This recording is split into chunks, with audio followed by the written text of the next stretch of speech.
من عرف الله يستحي من الله أن يسمع المؤذن ولا يجيب، ومن عرف الله يستحي أن يأوي إلى فراشه وقد بيت أن لا يقوم لصلاة الفجر. يعني صلاة الفجر امتحان، ولا ود الناس أن صلاة الفجر الساعة 7 علشان يقومون يصلون ويداومون، لا، صلاة الفجر الساعة 5. فيظهر هنا المؤمن. البعض من الناس يشكل عليه وقت صلاة الوتر متى يصليها. يجوز تصليها بعد العشاء مباشرة، لكن أفضل وقت قبل النوم أو قبل ذا الفجر.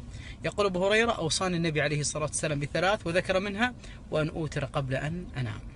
أعلم أن الهداية بيد الله، ولكن الله أمرنا بالعمل وهو سيزيدنا من هذه الهداية.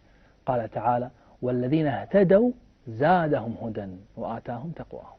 من توضأ ثم قال: أشهد أن لا إله إلا الله وحده لا شريك له وأشهد أن محمدا عبده ورسوله، فتحت له أبواب الجنة 8 يدخل من أيها شاء. لما أنشر مثل هذه السنة كل من عملها يكون لي مثل أجرها. تاج الأذكار وأعظم الأذكار لا إله إلا الله وحده لا شريك له، له الملك وله الحمد وهو على كل شيء قدير، في يوم 100 مرة. لا تتركوها، هي في الصحيحين، انشروها أمانة في أعناقكم.